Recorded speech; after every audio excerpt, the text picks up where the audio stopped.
You are listening to Inspired into Action, the podcast edition with Tara Omatosho. On this episode, we will be talking to Mary Parara. She is the author of the book called Priority One. While you are busy taking care of everyone else, who is taking care of you? Hello, I am Tara Omatosho, and welcome to Inspired into Action, the podcast edition. This podcast is heard on the Virtuous Hour with Lady Tiffany Nicole and on inspiredintoaction.com. On this segment, we will be talking to modern Proverbs women who are taking action in their business. Hello and welcome to Inspired in Action. Today we are talking with author and coach Mary Parara. How are you doing today, Mary? Hi, how are you doing, Tara? Nice to be on here today. Thank you so much for having me. Yes, thank you for being available. We appreciate it, and we look forward to hearing all this information about the book and that you've written. Could you tell the listeners more about yourself? Oh, yes, sure. My name is Mary Parara. I'm president and CEO of a health and wellness company called 365 Infusion. 365 Infusion is a 365-day comprehensive health and wellness encouragement coaching program. So I'm also a certified health and wellness coach, nutrition coach, and Priority One life coach, and newly encouragement author of the book that we're going to jump into eventually. Okay, all right, awesome. That's awesome. I know we're not going to talk so much about the coaching because we really want to talk about the book today, but where can people get in touch with you, and where can they find out more about the coaching if they are interested in that? Yes, 365infusion.com is the site for the business side, and I'll hit a little bit on that area for 365 Infusion. The spark for me was the vision to launch a solid health and wellness program that was designed to encourage our clients to reboot, recharge, and redefine their health and wellness initiatives. So when I mention reboot, that's kind of like restarting.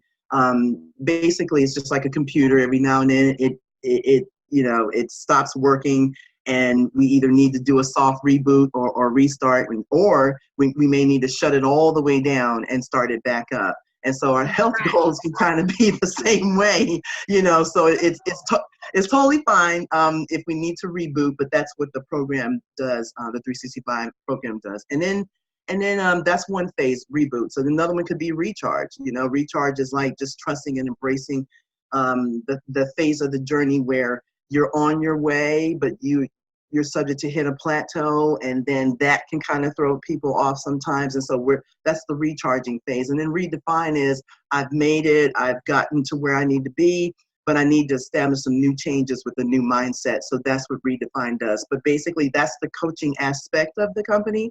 But through that's what sparked the book for self-care. Okay, all right. So tell us the title about the book. Okay, cool. I tell you, Tara, oh my gosh, with hope of not trying to sound a little biased, I'm so passionate about this book. Through the self-care platform, one of the initiatives that prompted the birth of the book is the reprioritization of our daily commitments, which in today's society with our crazy schedules, it can be very difficult to accomplish. So as I was sharing earlier, my title, the book title is Priority One. And the tagline is, while you are busy taking care of everyone else, who is taking care of you? And so that was that right there. It was an intentional question to help identify with the struggles of self-care and how do I reprioritize my life to take care of me when everyone needs my support, and how do I carve out that certain window of time to do that and not feel guilty about it? And so that's why the second chapter had to be, dealing with not feeling guilty. And then because we know that generally the next emotion that happens when we try to do something consistent for ourselves, generally it's the feeling of guilt. So we're definitely not trying to promote that, of course, the interest of self-care. So how do we know, when we know it's something we need to do, but for whatever reason, it's hard to go from what we need to do to actual implementation, which is even a bigger concern. Yeah, So that's so true. The implementing that and also not feeling that guilt. Now, let me ask, I didn't mean to cut you off, but how was that book inspired through because you went through a similar situation, or how was that? I mean, you said it was birthed through the 365 program, but were you going through something similar like that in your life? But myself, definitely yes, because I found my time being robbed, and there's actually one section there that says, is someone stealing my time or am I just giving it away? And a lot of times I may not realize that I'm giving my time away and then not have enough time for myself. And then the other thing too is, if you imagine your left and your right hand, the right hand is a list of activities and it's way up in the air. And then the left hand is way down here, which is, where we should be taking care of ourselves, where the priority to do that is something that's not happening. And in a course of a period of time, we need to shift and change it and raise the left hand, which is our list of priorities, up in the air for a while until we can find the proper balance of bringing the two of them together. But that takes a while to do that. And we know that we need to do it. Mm-hmm. So implementing it would be the core. And so I worked with clients in the past, and including myself, that found it that, it's a hard thing to reprioritize our lives, but it's necessary because no one's going to be able to eat for us. No one's going to be able to sleep for us, and right. So those are things. And you need someone like you or someone to help you to keep you accountable. And so you and I were talking offline a little bit about us. So can you tell us more, like just share maybe two of the things, maybe the keys. I know there's more keys in your book that you shared about with me earlier, but two of the keys that you find that you want people to take home from this interview about your book. Yes, absolutely. There's two sections, but I'll read the first one if I can. Mm-hmm. I'd love to read one portion of it. And this particular section, it's in my encouragement chapter, and it's called, Have You Picked Your Cheerleading Squad? Have you picked your cheerleading squad? And then the topic to that is cheering plus check-in. So I'm going to dive into there because when we go through life happen moments for accountability purposes, it's very important that we have a cheerleading squad. This particular one covered accountability and relationships and encouragement. I have separate chapters for all three of those, but this particular one that I'm about to read kind of sort of puts them all together, kind of like a trifecta kind of feel. Okay, all right, awesome. Go for it. Okay, so in a Priority One program, it is important to have a cheerleading squad, but equally important to have a check you squad. When you have a cheerleading squad, these are individuals who are cheering you on to be as successful in life as you can possibly be. When they see you, when you see them coming, or their number pops up on your phone, or you hear their text message chime in, you know they're connecting with you to encourage you. They're about to say something that is going to be uplifting to you. They have your best interest at heart and put a smile on your face because you know they have your back. But what makes a great cheerleader is when they're also a part of your check you squad. The same person cheering you on should have the same green light to check you, to ensure you are staying on the right course in your life and keeping your focus intact. The same love they bring to you to encourage you when things are great should be the same love they give to you when you are struggling through a situation. They're the very individuals that will not say yes to you when you should be hearing no. They are not there to stroke your ego, but to tell you the truth in a loving way. A cheerleader is an investor because they have invested time in your life to be able to cheer and check you at the same time. They have put in the laughs and tears with you. More importantly, they now obtain a slot in your life story to see their return on investment, which is for you to have an incredible life. That's all they want and nothing more. They don't look for accolades, applauses, or standing ovations. All they care about is you having the best future possible. Be open to receive all the encouragement you need from your cheerleading squad. Who is in your life that you have given the green light to cheer and check you? Who do you trust to bring lifelong credibility to your cheerleading squad?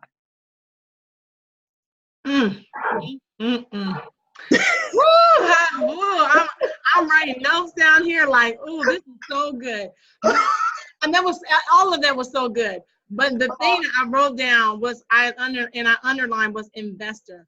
Who is going to be your investor? You know, you don't think about these things when you're making connections and, you know, making those friendships. But like, it is really important to have a cheerleading and a check you squad. That is so important. Many of us have friendships where we have cheerleaders. We have a lot of cheerleaders, and they encouragers. They may check you, but they don't check you to your face. They check you behind your back. That's so true. But you need someone that's going to cheer and to check you. That's awesome. Yes, and when you have them, oh my gosh, hopefully, you know, you'll hang on to them because they're valuable. They're valuable to you. You're valuable to them.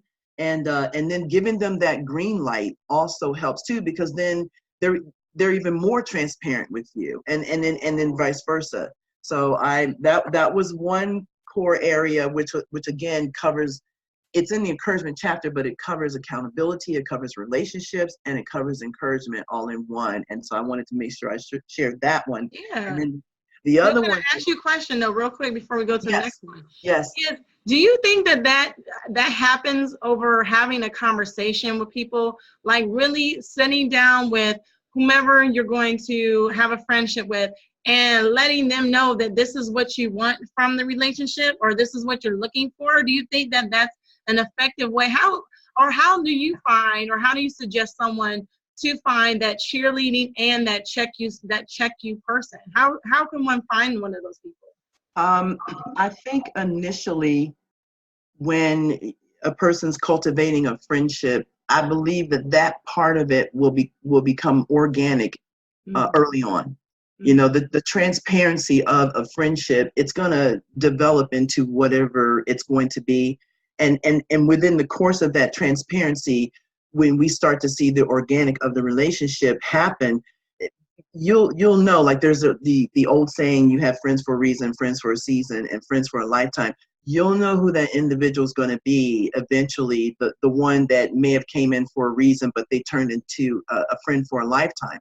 And then through that, you know, a person will be able to determine, I think this person can be a part of my check you squad. Because like you said earlier, anybody can encourage someone. You know, you're going to have cheerleaders. But then you'll know who that check you person is when that door has been opened in a situation and how they handle it. So the story that actually comes before this part of that section is a story where so many things were happening at once. And it was just multiple trials, you know, going on at the same time. And it was my bestie that actually was a part of my check you squad, but she has been. I have several that are I call them cheer checks. You gotta have a cheer check. So, but yeah, I think if it happens authentically, and you know, ensuring that there's an organic relationship, because that's what the cheer check is going to build on. It's going to build on an organic relationship. Yeah, for sure. That's good. That's good. Okay. And then the second section it's in my accountability chapter. It's the first section, and it's called, Will You Push the Help Button or the Resiliency Button? And it's the power of proper balance, but I'll jump into it because it's a little bit longer, but it's not that long. Life has its good moments and its not so great moments.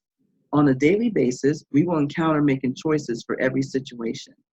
Imagine a life-happen moment has just occurred, and now we have a choice to press the resiliency button or the help button. The resiliency button is old, it's faded, it's decrepit looking and worn out. You can barely see it in the picture, which is in the book. When we think of resiliency, it promotes the need to tap into our inner strength. It causes us to rise up and feel like we can conquer the world.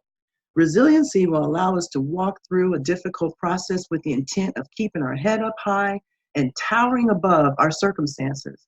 Whatever struggles we are dealing with on the inside will not reveal themselves externally. We must keep it together. Ultimately, the resiliency button is pushed a lot. It has stood the test of time, and it looks like it. It takes the brunt of our hurt and pain and turns it into sheer muscle and fortitude. We like the resiliency button. The help button is shiny, pristine, and looks brand new. The word on this button is huge and signifies that assistance is needed.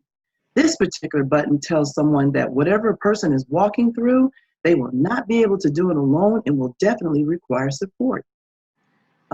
We don't care too much for the help button. Why is that? What makes us feel driven to push the resiliency button more than the help button? And why is this button the one we will wear down every chance we get? As a society, most of us would prefer to push the resiliency button. It feels more accepted in our jobs and with our family and friends. It even makes us feel like Superman and Wonder Woman have taken up residency in our thoughts and actions. Some of us will push the resiliency button like we're a contestant on a game show. As soon as the question is asked, sometimes only half of the question is shared. The contestant quickly slams the button so they can respond first.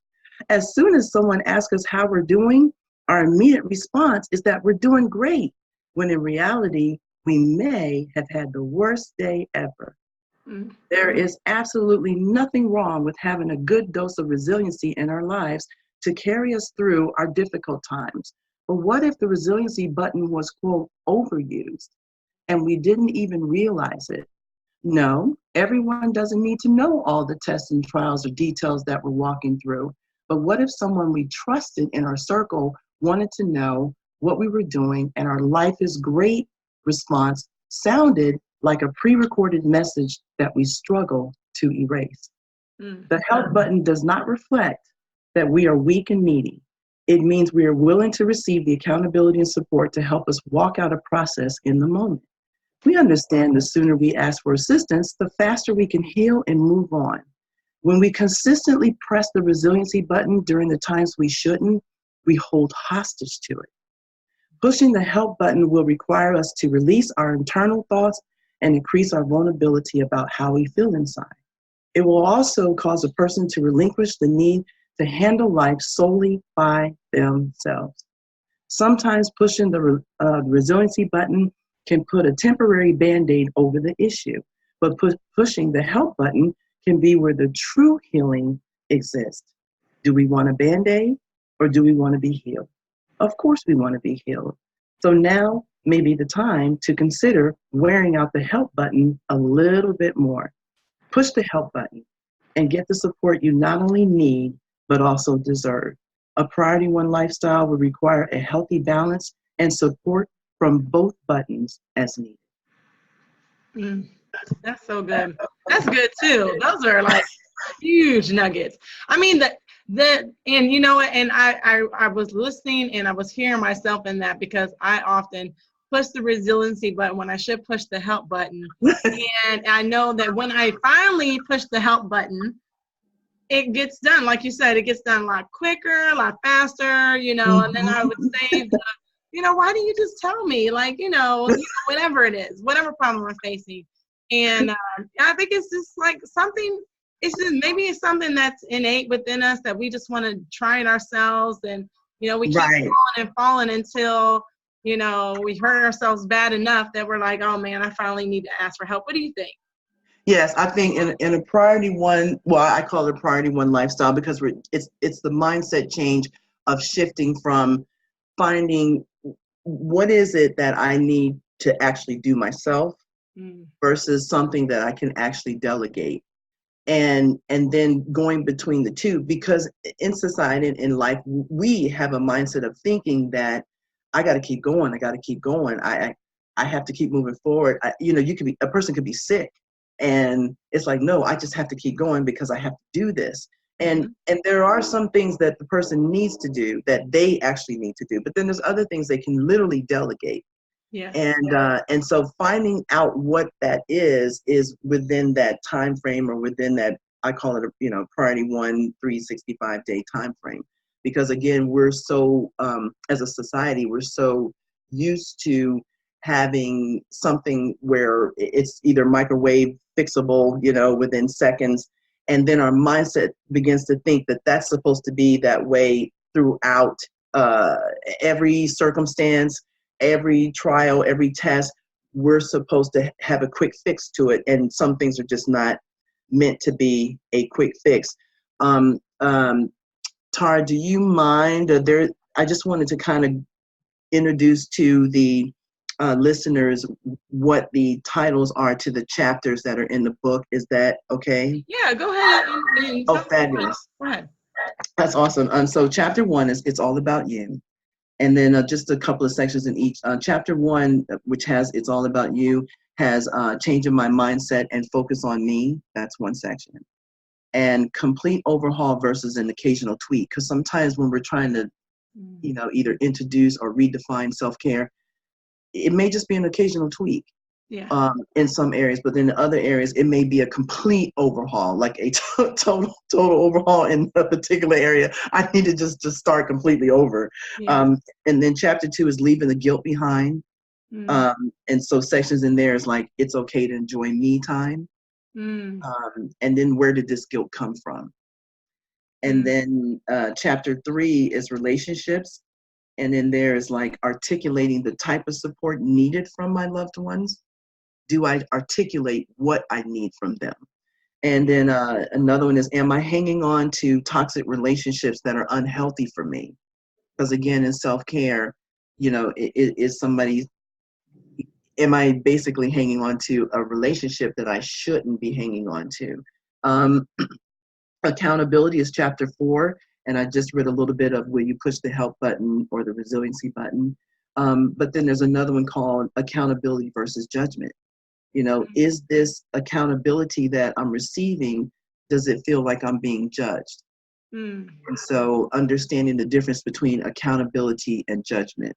And then discipline when no one's watching.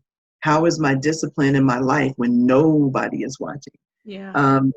Chapter 5 is How's Your Health? One of the topics in there is stress plus no outlet equals a hot mess. You're right about that. It's a hot mess when you're under a lot of stress. Yes, it is. Like there's no outlet. Yes. Chapter 6 is Overcoming Procrastination, which has declutter my procrastination, or what keeps derailing my journey, or who and what is still in my time, or am I just giving it away? And then chapter 7 is Self-Growth, Self-Care, which under here, for example, saturate versus sacrifice. If I'm saturating my time through various activities, that's causing me to sacrifice my time. I could be sacrificing my time like in other areas of my life. So whenever I'm saturating in one area, I could be sacrificing another area. Yeah, and so sometimes that's moms or parents, to kids, and the job, type situation where there could be a lot of hours involved in, just sports and stuff. It could be that as an example. And then encouragement, that's where I read Have You Picked Your Cheerleading Squad? And then the last 2 chapters is chapter 9 is Where Do I Go From Here, Moving Forward? I like that. And one of the sections is There Are No Failures, Only Room for Adjustments. That's good. Because I don't believe in failure. Because the thing is, the only thing that people will fail if they don't buy your book and they don't go through it. You know what I'm saying. But like that's the only time that you really fail, when you don't even try. When you don't even try, you don't even take the time to even find out whatever the changes needed. To do these self-introspection, look at yourself to find out where you need to grow.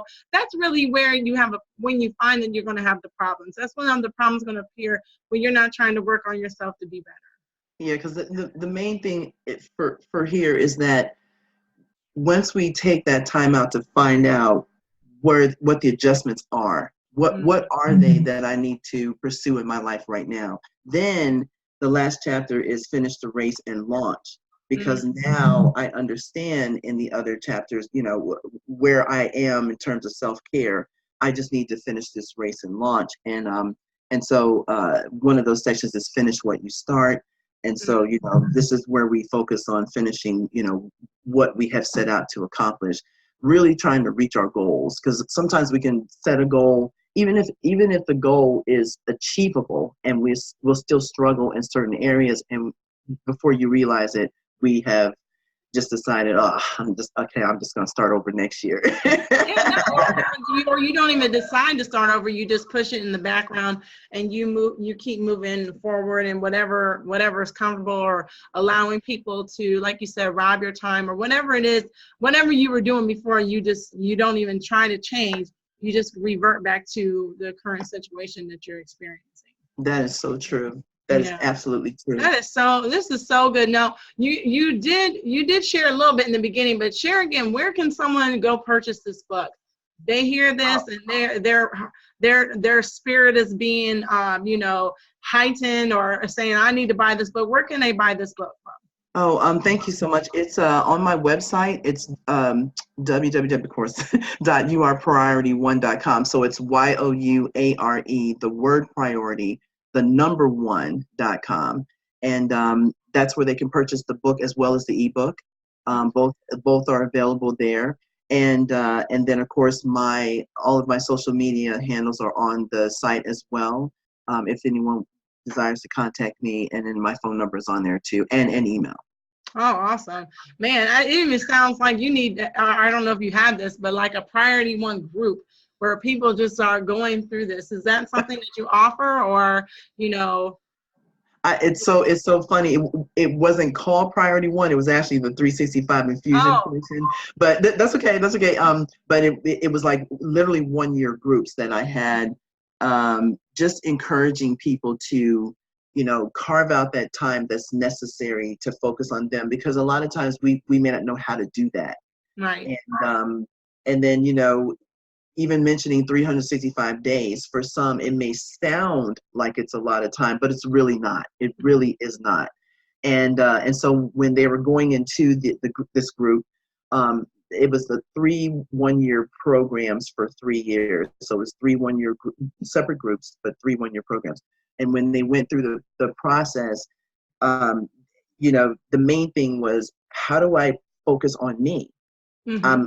I'm just struggling with that. You know, how do I, because the other thing too is, growing up, we've been taught to take care of others, you know, do things for others. And that's totally fine. I mean, that's what we're supposed to do. Mm-hmm. But somewhere in that process, we forget about ourselves. Right. And so that's really what the program was designed to do, is to kind of bring us back in the forefront for a period of time. So one of the exercises that I would always share, even in my speaking engagements, is, you know, looking at it from a 365-day factor of self-care. Mm-hmm. I would always ask them to take out their calendar, and they would take it out on their phone, and I would say, you know, multiply the number of years you've been alive by 365. And mm-hmm. so they would do that, and they would shout out their 5-digit number. Mm-hmm. A lot of times we don't see ourselves on a daily basis. Yeah. We see ourselves in a 2-digit year. Yes. But nobody really walks around and says, you know, I'm in a 2-digit year. Some serious. Yeah. Or days old. Yeah. Right. But when we see that 5-digit number, it represents how many days we've been on this earth. You know, and there's always been something that transpired on any particular day. Mm-hmm. So then when you add 365 days on top of it, it's like we're saying, wow, I need to carve out time to take care of me. Yeah. And I also too, Tara, I hope as a society that we'll get to the point that we'll stop saying that self-care is what we deserve. Self-care is really mandatory. It's necessary. Yeah. We just have to figure out what self-care works for me. Like, you know, what works best for me as an individual. But I'm really hoping we change the language from something that I deserve to do to something that's mandatory. It's necessary for me to do for my health, you know. Right. And then also just taking the proper self-care. Because some people will say, oh, I'm going to get my nails done or my feet done. They think that's self-care. And it may not necessarily be self-care because you're doing an activity. You know, and you may need the activity, but what about the self-care that's needed to like reboot your brain and, you know, those type of things that, you know, just to get rest for your body. That's funny that you say that because I just had a speaking engagement Saturday, and I presented a slide just kind of sharing what self-care really was, because you're right. Some people, they may have some understanding of what self-care is, but really the slide that I shared was I had self-care, priority 1 and self-care at the top. And then I had a health initiative side and a wellness initiative side. So it's health and wellness. Now, self-care, yes, it is on the health side. It is nutritional, it's medical, it's physical. And on the wellness side, it's everything else. It's financial, relational, emotional, social, spiritual, educational. It's all the other, I call it suffix AL words, like the ending is AL of some word. And it's just you're right. Yeah, it's easy to remember.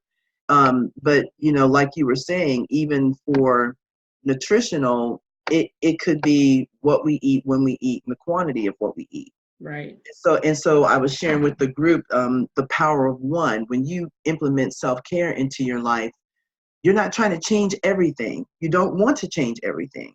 The goal is not to change everything at once. So I was sharing with them, it would be good to just take one area and focus on that area for 365 days. And so again, nutritional could be it for them. Medical, one case in the medical side of things, one of the groups, when we did a study, half of the group had high blood pressure.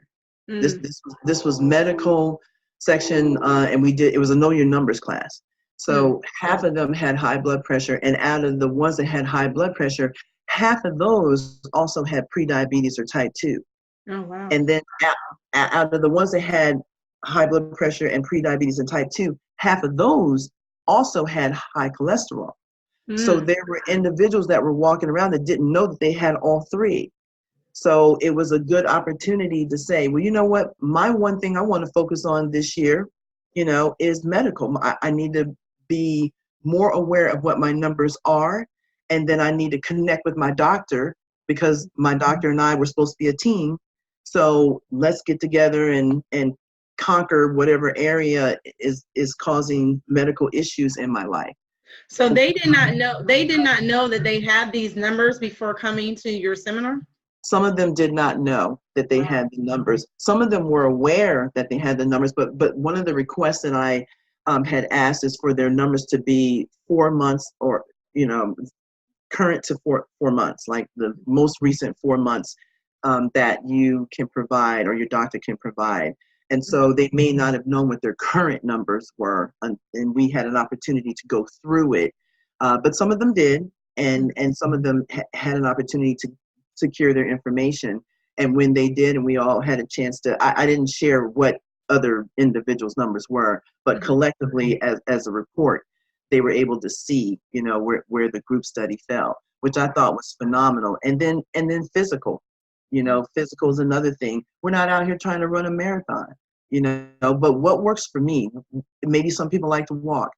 Oh my gosh, there was one lady, she really introduced water aerobics to the group. I slept on water aerobics, and I was the one facilitating the group. Right. And I was like, what's all this about? You know, but it worked for her because she had other ailments. And then some people in the group, such as myself, you know, I have horrible knees.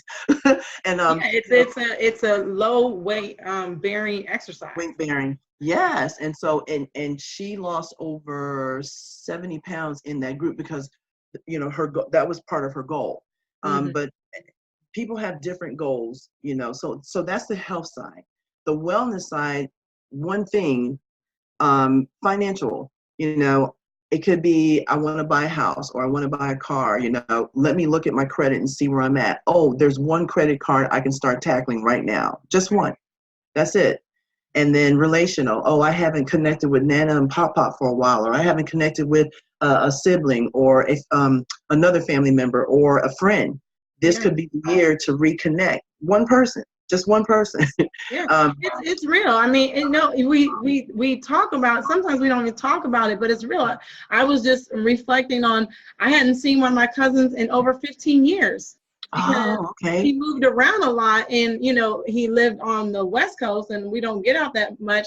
But I was able to see him this summer, and it seems like this summer I'm seeing a lot more family members than I've seen in the past, and not purposely. I haven't been doing this purposely, but now I'm starting to bring it to my mind, like, okay, well, now I need to start doing it purposely, because it seems like that's what's happening. So one day I was like, let me just call some friends. I don't call people often, or I don't regularly talk on the phone. I'd rather just do a face-to-face type of interaction. But I was like, let me call them, because if these are people that are important in my life, I want to make sure to keep that connection. And we might not be able to meet face-to-face because of things that are going on in our life, but let's at least talk for a couple minutes. And that was I stopped, I made a point to stop them throughout my day and just call them. And that was really, it was good for them, and it was good for me, and it was awesome. Oh, that's phenomenal. And I did auntie checkups with my niece. While she was getting older, I just committed to one time a month. Yes. Just connecting with her on FaceTime, because I said, look, I need to see you. Just certain people, you can call on the phone, but then, she, at the time she was like 17, 18, 19, so I was like, okay, I need to see you and see what's going on. And so we joke a lot, because based on the topic, I'll joke with her and say, okay, who needs to show up for this auntie checkup right now? Does it need to be Auntie Mary or Auntie Medea? And she'll start laughing. She's like, oh, Auntie, you're so crazy. What you want, crazy, or you want you want me to check you over your cheerleader? Right. That's so true. True. Yeah, and, that's so good. She laughs because it's all topic driven. Like, who do I need to be for this topic for this? That's good. but that's awesome. I think that's awesome, and I think it's good that you say 365 days, because the thing is, someone may read your book, or just, and people in general, we're so quick to jump on a bandwagon and start making these changes, but we don't realize that it took us, like you said earlier, it took us all this time to develop these habits and things that we do now. It's going to take a lot more time to carve just one. You said, let's just start on one. Let's not try to do all 12 or everything all at one time, because what will happen is someone will get burnt out. They'll get burnt out and say, I'm not even going to do this anymore. It's not working for me, just in making another excuse to quit. But I think it's really good you focus on 365 days, like a day, one day at a time. That is so true. In some of the speaking engagements that I've had, I've really been blessed to have. One of the core things that I do mention is the 365 days. With the group, I did a questionnaire for all three, and I asked them, do you feel that the program was too long? Was it too short? Was it just right? And one of the things that I received from it is that what 365 days does is it gives you time to mess up, figure out what went wrong, tweak it, implement it, move forward, mess up again, figure out what went wrong again, tweak that and move forward at another level and mess up again. It's not for procrastination's sake for it to be 365 days. It is, I'm really trying to do this thing, and I'm trying to figure out what I need to do. And that's not going to happen in a week. It's not going to happen in a month. I need to figure out what, from a relationship perspective, I'm not connected with this person. There's a little bit of catching up we need to do. And sometimes when you have a relationship, you can catch up immediately with somebody. It was almost like it just never, you just boom, But then there's others, depending on that relationship, I need to connect and connect with that person. It could be spiritual. I haven't read my word in a long time. I need to start from here. And that starting could literally just be a chapter a day. I haven't been doing this, because I know if I do a chapter a day or even a paragraph a day, whatever I do, it's going to be so exciting, because I'm going for the consistency and the commitment more than I am just picking it up every now and then. So Right. if a paragraph allows me to have a consistency and a commitment with that, then I'm going to stick to that, because I'm committing to a paragraph a day. But it could be that. That's a huge self-care initiative. Yes. So it can be that, it can be anything. It could be educational. It could be like, look, I need to go back to school. I've been wanting to secure this degree. One course, literally one course. And so that's why I keep saying the power of one, one chapter, one course, one credit card, one person connecting with. I need social. I need to get out, Right. and just have an opportunity. If it's married, we need to do date nights if we're not doing it. If it's single, I need to get out and connect and have dinner or something.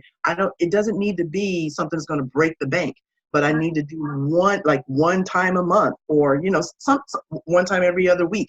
But it's just the power of one and one thing. And then if I feel that I can handle it, because again, everybody's priority, life, style is, in terms of shifting into self-care, everybody's is not going to look like everyone else's. So they just have to figure out what works best for them and their family. In the book, I had a client. It was a husband and a wife, and they were struggling to figure out how to be able to spend more time with their children. And they it was a son and daughter. And so we eventually got to the point later into the year, we were able to see if the mom could take the daughter out the first and the third Wednesday of the month. I'm sorry. The mom could take the daughter the first Wednesday, and the mom would take the son the third Wednesday, and the father would take the daughter the second Thursday, and the son the fourth Thursday, which really bounces out as there's one child that's going out with one parent at least one time a week. Yeah. But then each child is having a time with their mom or their dad by themselves for the month. Yeah. And that totally made a complete difference, because now the children aren't competing for the parents' time. It blew them away, and they're still doing it to this day. And I think that created a healthy, it's even something that they feel that their children will learn to do, so that they can implement it when they grow up and get married and have children, that child needs that one-on-one time with that parent. That's and awesome. So it was crazy, because again, this was a relational initiative for them, is that they wanted to, because they were saying that their kids, oh my gosh, their kids' schedules was like of activities was like a Microsoft Gantt chart. It was like the projects were all over oh my gosh, they're all over the place. And they were. Yeah.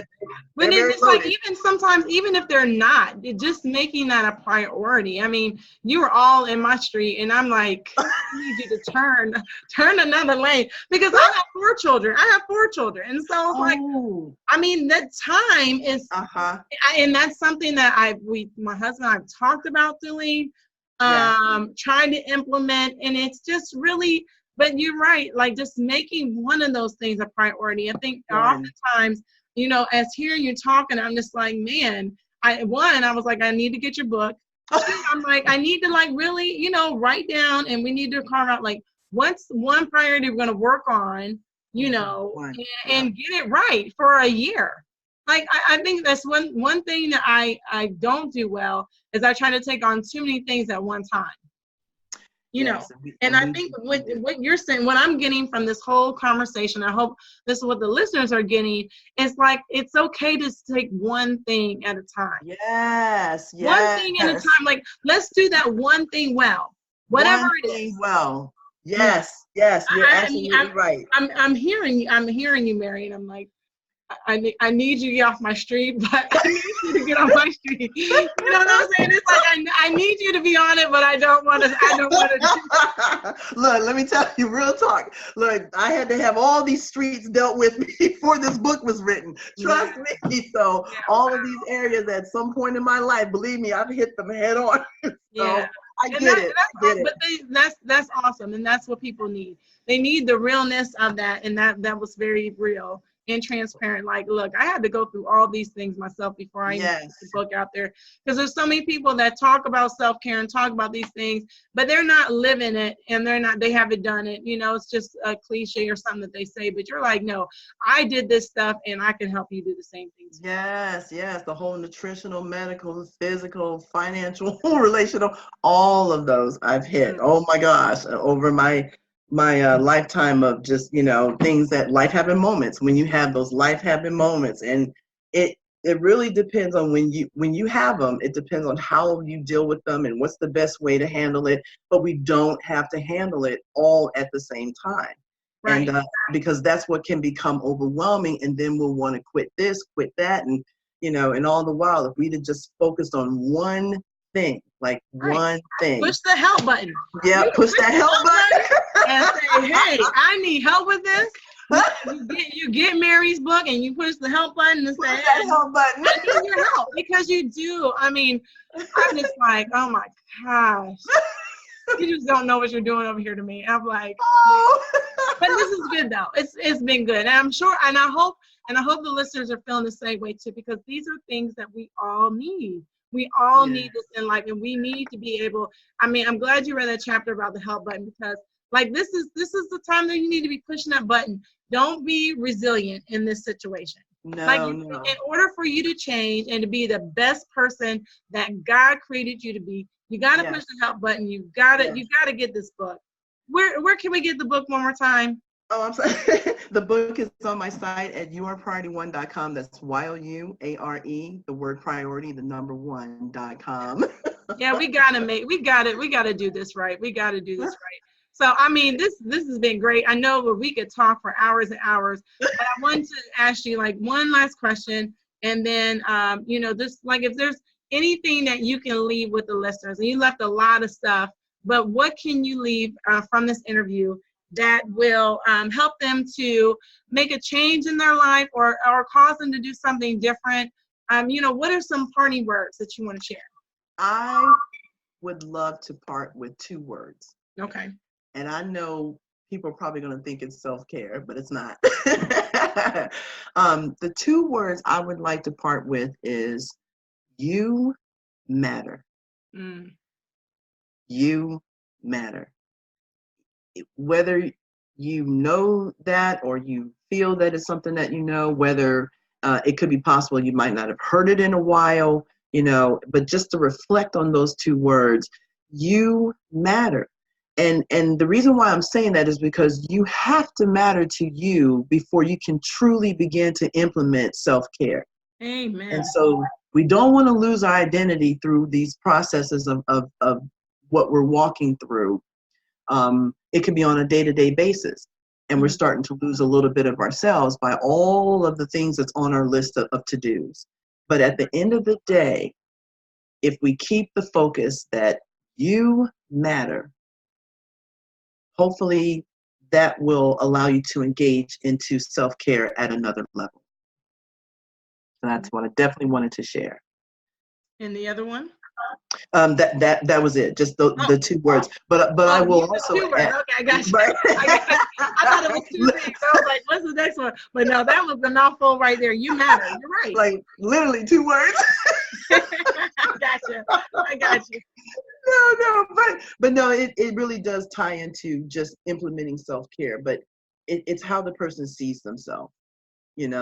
Just self-identification. How do you truly see yourself? And am I priority enough to want to implement self-care? And that's why I keep saying you matter. Yes, the answer is yes. You are priority enough.